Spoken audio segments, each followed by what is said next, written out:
Fala, meus amigos, estamos começando aqui mais um vídeo do canal, enquanto eu sigo aturando esse inferno insuportável aqui, o baixíssimo nível dessa gentalha. Eu vou fazendo o que não destruíram ainda, que são os vídeos aqui do YouTube, tá?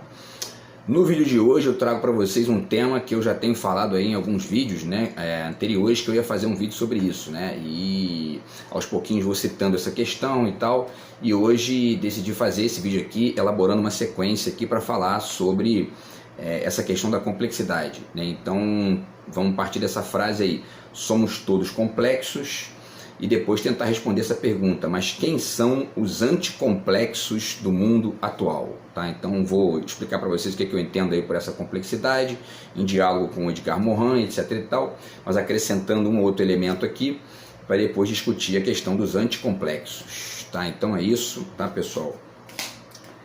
Antes eu deixo com vocês aqui a dica do meu novo romance, que saiu aí tem, né, mais ou menos uns 4 meses. Está aqui, quem quiser entrar em contato, o zap está na descrição do vídeo, você ganha 2 marcadores, tá? E o livro com dedicatória, beleza?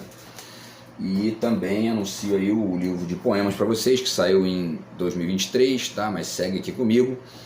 Você adquirindo o livro de poemas ou o romance ou os dois juntos, você ganha os marcadores do mesmo jeito, tá? Então, pessoal, vamos lá. Então vamos partir do Edgar Morin, né? Porque o Edgar Morin tem aí toda uma história de discussão, de reflexão, de elaboração sobre a complexidade.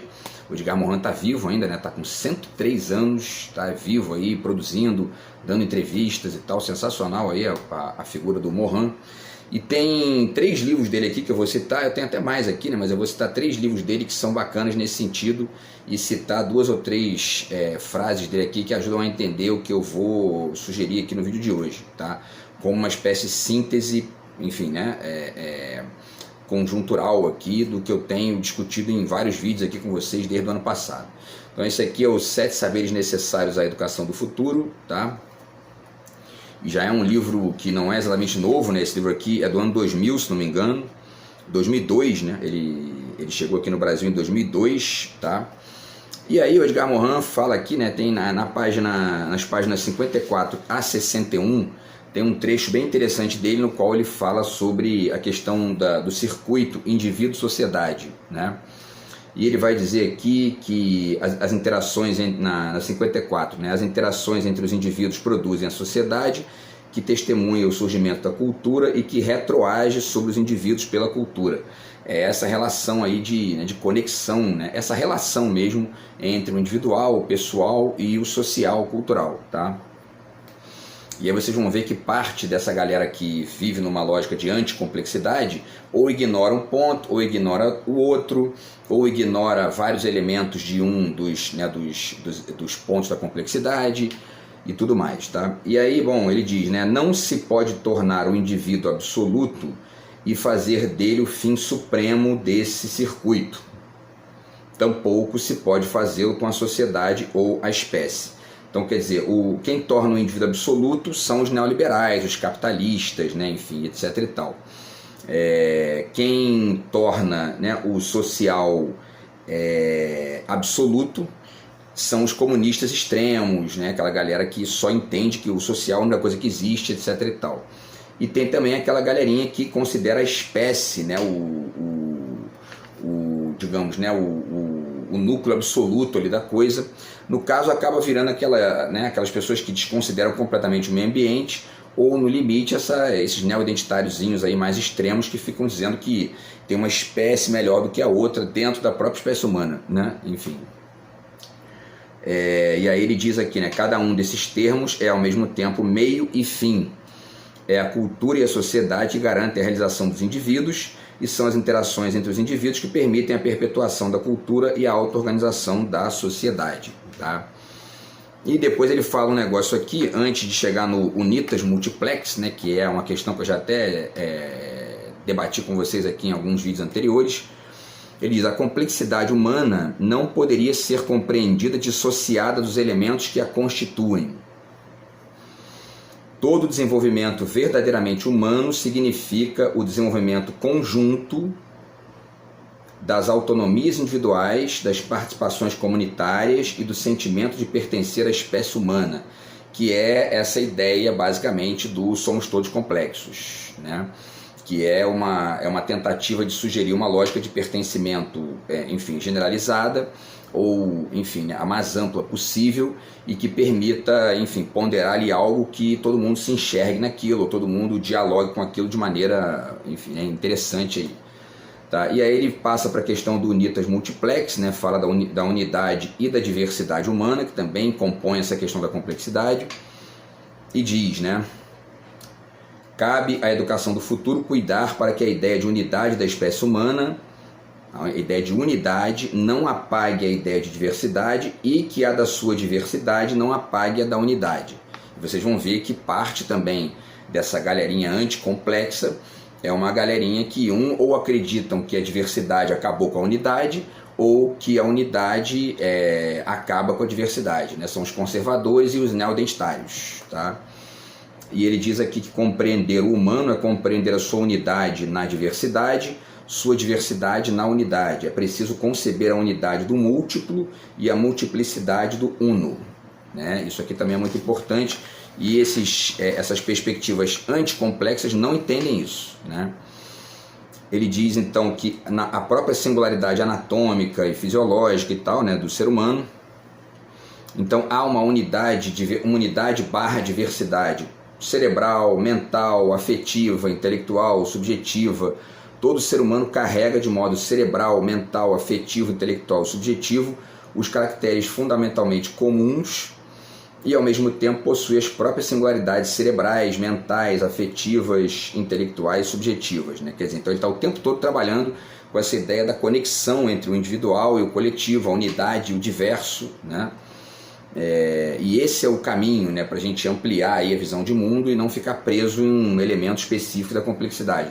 Porque no limite, o cara que fica preso só na unidade ou no individual, né, ele começa a ignorar o social, ignorar o coletivo, ignorar, enfim, a solidariedade, ignorar tudo aquilo que é adjunto disso.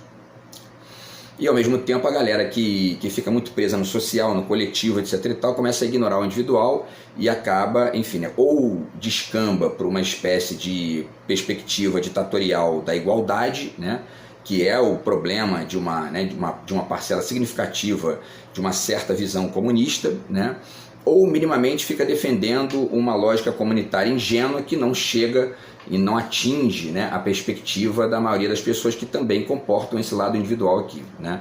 Já fiz vídeo aqui falando sobre as estratégias para melhorar a comunicação da esquerda no Brasil, por exemplo, né?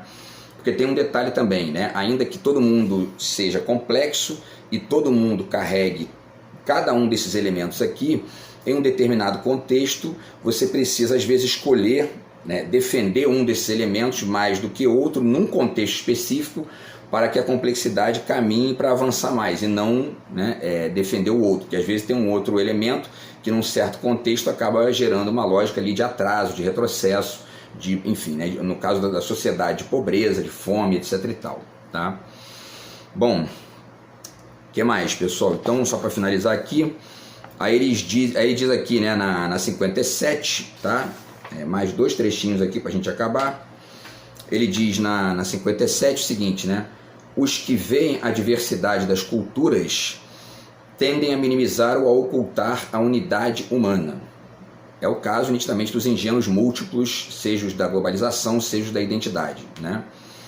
Já os que veem a unidade humana tendem a considerar como secundária a diversidade das culturas, né? O caso dos conservadores e, enfim, né, todos os tipos aí semelhantes. E dos egoístas também, né? Ao contrário, é apropriado conceber a unidade que assegure e favoreça a diversidade e a diversidade que se inscreve na unidade, né? E aí ele fala das mestiçagens culturais bem-sucedidas e tudo mais.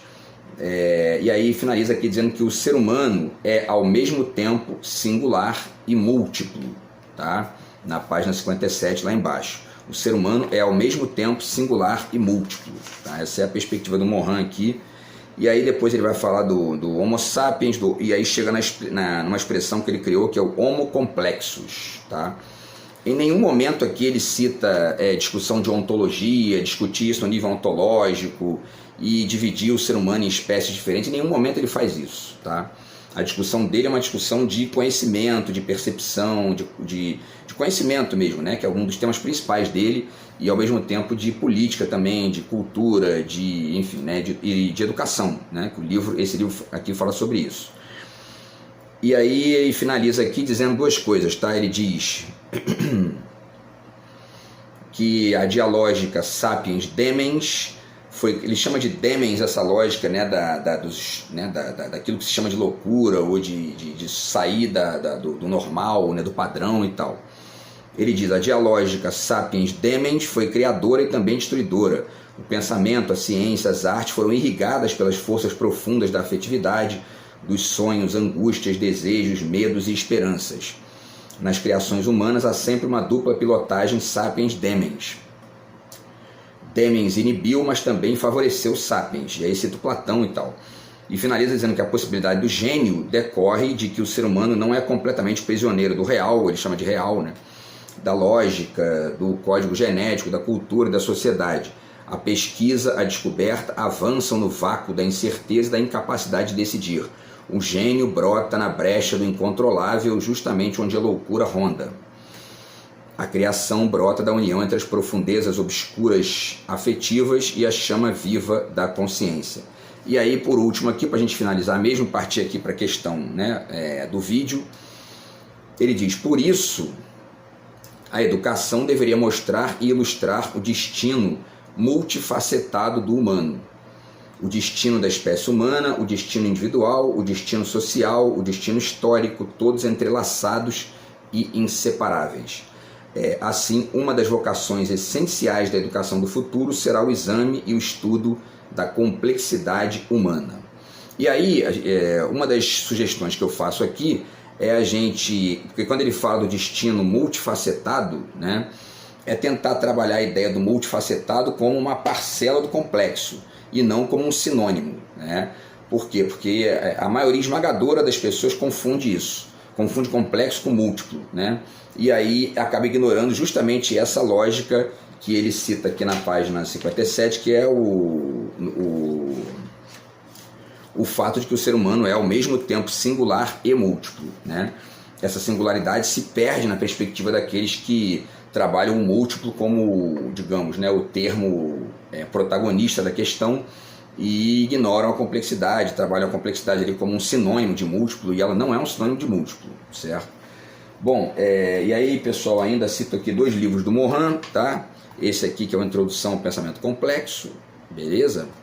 E aí ele fala aqui também, né, na página, cadê aqui, na página 69, ele também fala da questão da multidimensionalidade e etc e tal, tá? Só para citar isso aqui rapidinho, então a gente continua aqui, né, tá? E esse livro aqui também, que é um livro excelente dele, que é o Ciência com Consciência, no qual ele também vai discutir essa questão de maneira aqui até mais detalhada, porque esse livro aqui é bem mais extenso, tá? E a gente vai discutir essa questão aqui também, amparados aqui pela discussão, pela questão aqui do Carlo Rovelli, tá? Que diz aqui que a realidade é relacional, né, nesse livro aqui. Então, quer dizer, tudo isso ajuda a gente a entender bem aí.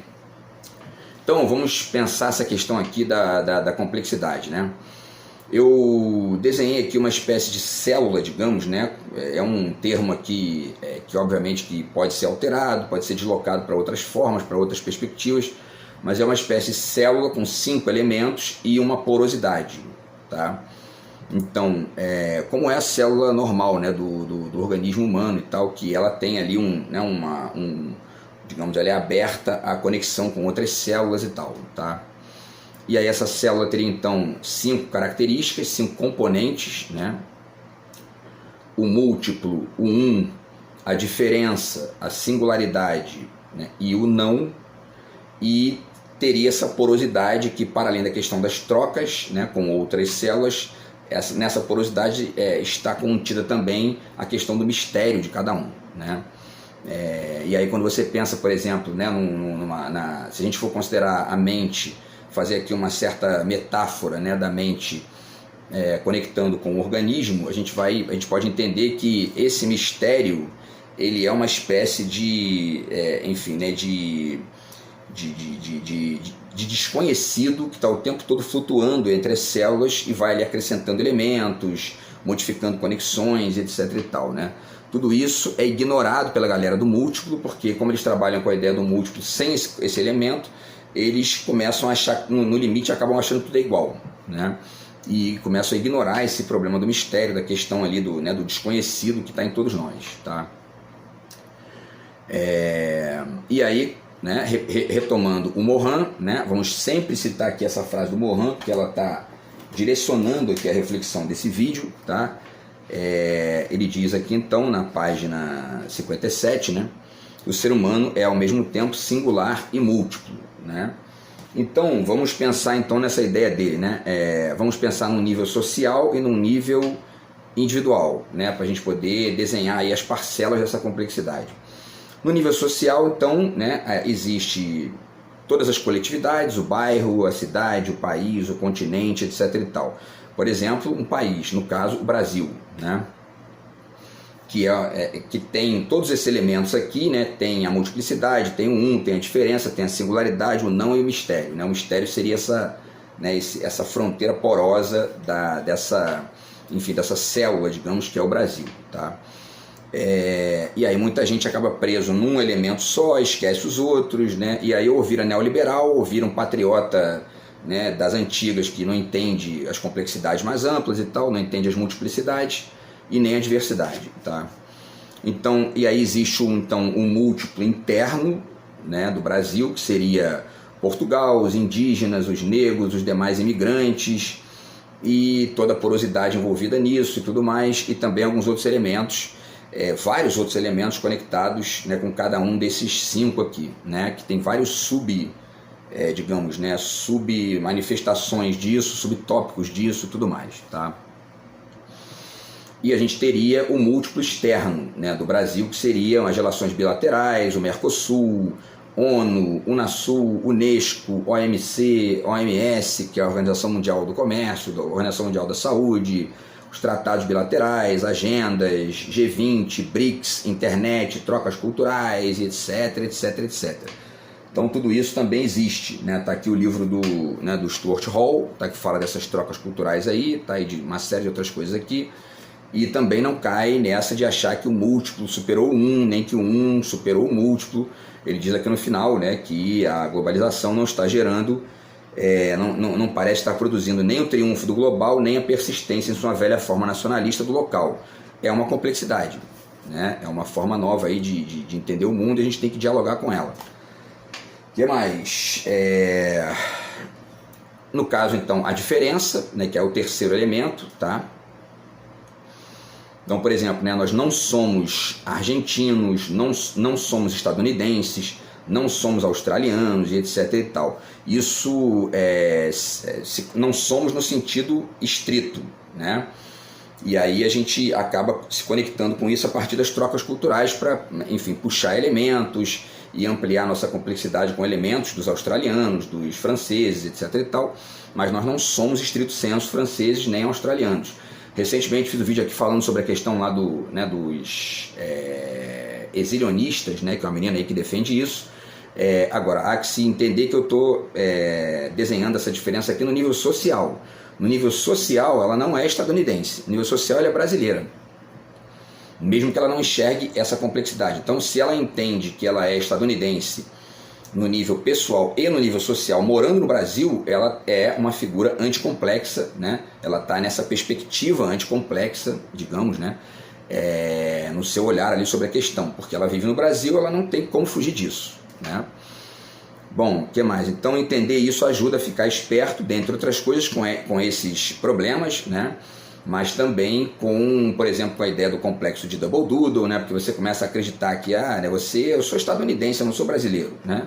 E você não só perde a dimensão política e estética e filosófica do local onde você está, mas começa a ficar conectado com perspectivas que muitas vezes estão ali te usando para prejudicar o lugar onde você mora, né?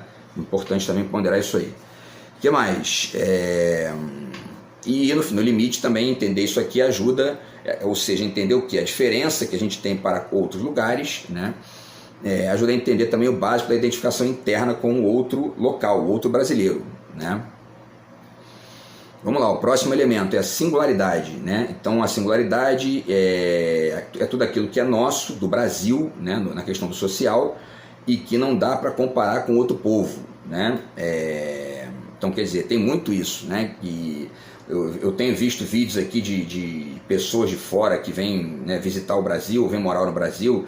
Outro dia vi um vídeo aqui de uma russa, de uma outra do Canadá, de uma japonesa e tal, e elas, enfim, né, descrevem o Brasil como algo que elas nunca tinham visto em lugar nenhum. Tem umas coisas no Brasil que eu nunca vi em lugar nenhum, etc e tal. Isso faz parte, né, da nossa singularidade. E ao mesmo tempo esse retorno, né, dos outros, dos diferentes também, enfim, alertam a gente para isso e demonstram para a gente o quanto que a gente tem aqui de único, né, no Brasil, tá? O que mais, né? E aí tem o não, né, que é outra figura aí dessa complexidade. E aí o não é quase o mesmo que a diferença, mas tem um acréscimo, né? Que na verdade é uma diferença, mas é uma diferença que está inscrita, né, em tudo aquilo que nós precisamos negar veementemente para tentar garantir a riqueza do resto, né? Então, por exemplo, o nazismo, né, que é um exemplo mais evidente aí disso, tá? O neoliberalismo, no caso brasileiro, né, e digamos aí no caso de basicamente quase todo mundo, né, porque o neoliberalismo não traz lucro para quase ninguém no nível mais amplo, nem para os Estados Unidos, né, mas enfim, né, para eles lá talvez até sirva em alguma medida, mas eu acho que nem lá, né. E aí outras coisas como o trabalho escravo, por exemplo, né, ou até o trabalho semi-escravo, o racismo, né, e todas essas questões são da lógica do não. Você tem que negar isso de maneira radical para que a sociedade, para que a riqueza do resto possa funcionar, né. E por último, a questão do mistério, né? Que é tudo aquilo que escapa ao resto da complexidade como problema ou como acréscimo. E aí, na verdade, né, não tem condição de dar exemplo disso, né? Porque todos os exemplos que eu posso dizer aqui, que a gente pode desenhar, são exemplos que eram mistérios e não são mais, né? Então, por exemplo, né, antes da formulação do complexo de vira-lata do Nelson Rodrigues, isso era um mistério, né? Ele formulou isso, desenhou isso e a gente começou a enxergar melhor isso aí. E aí eu fiz uma reformulação aqui recente, que é também mudando o vira-lata para o Double Doodle e tal. Isso também não existia antes, né? Passou a existir agora. Então, quer dizer, não é possível dar exemplo de mistérios atuais por motivos óbvios, eles ainda são mistérios, né? Bem por aí, tá? E aí essa questão a gente não pode dizer, né? Mas a gente pode, por exemplo, criar aqui um exemplo, tá? Cadê aqui o livro? Tá aqui, né? Esse livro aqui, por exemplo, do Roberto Calasso, né, que é o Inominável Atual, é um pouco disso aqui, né? Esse mistério é o inominável que a gente tem ali, tanto no social quanto no pessoal, e que não cabe em nenhuma descrição, em nenhum outro elemento da complexidade. Ele está sempre digamos, né, na fronteira da célula, né? Então, enfim, né? E aí, conforme ele vai evoluindo para, enfim, né, para deslocamentos ali mais perceptíveis, ele acaba se parecendo mais com algum outro elemento ali da complexidade e ele muda de forma, digamos, né? Ele passa de mistério para múltiplo, ou de mistério para ou de mistério para, né, enfim, diferença e tal. Então tudo isso dialoga também nesse contexto aí, tá? Se não der tempo, eu vou fazer 2 vídeos, né? Porque é um tema longo aqui, faço 2 vídeos para finalizar essa reflexão aqui, tá? Então, voltando, pessoal, cadê aqui, né? Então aí, para finalizar aqui essa questão do social, tá? Deixo alguns termos aqui que podem ajudar a não só refletir, mas a construir a perspectiva disso em diálogo com Edgar Morin, tá? Então, por exemplo, né, a ideia do homem plural do Mia Couto, tá aqui, né? A ideia do homem plural do Mia Couto, que é o homem que é raiz e que é asa, é o que carrega o idioma plural. Ele chama de plural, mas eu acho até melhor a gente chamar de complexo, né? Pelos motivos que eu já esclareci aqui. Quer dizer, o plural ele carrega esse veneno, né, do múltiplo, que é o de começar a ignorar esses aspectos unos, né, da complexidade, ou seja, as unidades, né, que o Morin cita ali muito bem, tá? Então seria um homem complexo, tá? Que é raiz e asa, e é uma raiz que dialoga com a asa que dialoga com a raiz, e etc e tal, tá? Então, parte significativa disso que eu estou desenhando aqui como o 1, né, da complexidade ali, essa unidade interna dessa célula, é essa raiz que ele está sugerindo aqui, né? Ao mesmo tempo que essa asa está na multiplicidade, mas também até mesmo na questão do, né, do mistério e tal. Então, enfim, tá, tudo isso é importante de desenhar aí, tá? O que mais? O Unitas Multiplex do Morin, que eu já citei, né? Então tá aqui mais uma vez aqui o Unitas Multiplex nesse livro aqui, que é o 7 Saberes Necessários à Educação do Futuro, tá? E que mais, né? E aí duas expressões que eu criei aqui, que é no caso brasileiro, né? Seria o vira-lata puro sangue, que é essa expressão vira-lata puro sangue, ela busca transformar em complexidade tanto a expressão vira-lata entendida de maneira isolada, porque ela acaba sendo ali não só uma perspectiva de multiplicidade, mas também de, no caso, especialmente da metáfora do Nelson Rodrigues, de um cuspe na própria imagem. O Nelson Rodrigues estava, digamos, cuspindo na própria imagem sem perceber, né? Porque essa metáfora do vira-lata é interessante para figurar, para poder representar a nossa mestiçagem brasileira, e ele estava usando de maneira pejorativa, ainda que tentando denunciar alguma coisa ali e tal, tá? E o puro sangue justamente para poder garantir esse aspecto de unidade da complexidade, né? E não ficar preso só, né? O puro sangue seria aquele patriota das antigas, ou granadeiro, né? Como se referia lá o Nelson Rodrigues, que acaba perdendo de vista a multiplicidade local e também a multiplicidade, o diálogo com a diversidade externa, né? Bom, e por último, pessoal, a expressão nacional cosmopolita, né? Nacionalismo cosmopolita, que é justamente uma perspectiva para poder também dar conta tanto do local, da unidade local, da célula local e do diálogo dessa célula com as células do mundo externo, os outros países, as outras localidades, as outras culturas e etc e tal, tá? Então, enfim, é isso, né? Então, eu deixo aqui apenas algumas dicas, tá? Porque aí a gente faz aqui a parte do individual, do pessoal, no vídeo de amanhã, para poder finalizar essa reflexão aí, tá? Então, como eu falei da questão, né, do complexo de Double Doodle, tá aqui o livro do Anthony Giddens, né, para falar sobre a reflexidade negativa, que é essa forma atual e problemática dessa questão aí do complexo vira-lata, do complexo Double Doodle, que é o neomazombismo de uma parcela do Brasil. Que país é esse? É a porra do Brasil, nessa coisa de ficar cuspindo na própria imagem. E, enfim, que é basicamente isso que a gente tem, né, desde sempre no Brasil, tá? E tá aqui, né, o Darcy Ribeiro discute essa questão do mazombismo aqui, tá no nível da discussão brasileira, tá? O complexo de vira-lata do Nelson Rodrigues, tá? E a questão aqui que o Gessé Souza aponta muito bem aqui sobre o racismo, né? Como o racismo criou ou descriou, né, o Brasil, tá? E por último, a questão da antropofagia do Oswald, que eu já fiz também vários vídeos aqui apontando que a gente tem que superar isso, porque, enfim, né, essa antropofagia atualizada, ela só serve para negar Portugal e a gente continuar afastado de um dos elementos fundamentais aqui da nossa complexidade, tá? Uma das questões aí, né, que ajuda a entender isso também é a fala do Ailton Krenak, quando ele diz aqui que se sente um refugiado na própria terra, né? No final das contas, todos nós acabamos por nos sentirmos, enfim, né, refugiados na nossa própria terra, porque a gente não desenha bem essa complexidade. E aí, num limite ou outro, fica negando sempre um dos elementos, ou os indígenas, ou os negros, ou Portugal, né? E, enfim, e outras parcelas aí adjuntas disso, e a gente acaba não construindo uma perspectiva mais ampla de país, tá?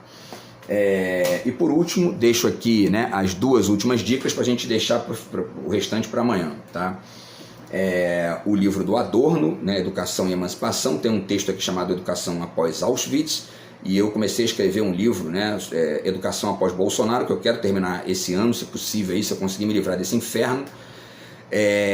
Mas no caso, então, é uma educação para a complexidade, né? É isso que a gente tem que fazer, que é a sugestão do Morin, e é o que de certa forma ajuda a gente a superar, ou minimamente tentar superar essas perspectivas anticomplexas que só atrapalham, só geram violência, só geram, ou minimamente ali, burrice, né, como a gente vê aí com esses bolsominions aí do Congresso, e uma gente inacreditavelmente estúpida que vai para os Estados Unidos para defender lá, enfim, o Trump, e fica de fora lá escutando que ele não quer saber da gente, que a gente é mais importante, que a gente, né, que eles são mais importantes para a gente que a gente para eles, que tudo isso é uma educação para a complexidade que vai tentar resolver, que talvez resolva, né? Beleza, pessoal? Então tem outros elementos aqui, né? Para finalizar, tem a questão aqui também do Zizek, que é a idealização mútua do significado, que no social é basicamente essa ideia de país e a ideia do nacional cosmopolitismo, tá? E para resolver essa questão aí do neomazombismo, é a sugestão do vira-lata puro sangue, que é um vira-lata complexo, puro sangue, certo? Então é isso, pessoal. Essa é a parcela aqui, né, social da complexidade. Amanhã a gente volta com a parte pessoal para finalizar com o restante dos livros aqui, tá bom? Então é isso, a gente se fala no vídeo de amanhã. Um grande abraço aí, tamo junto. Fui.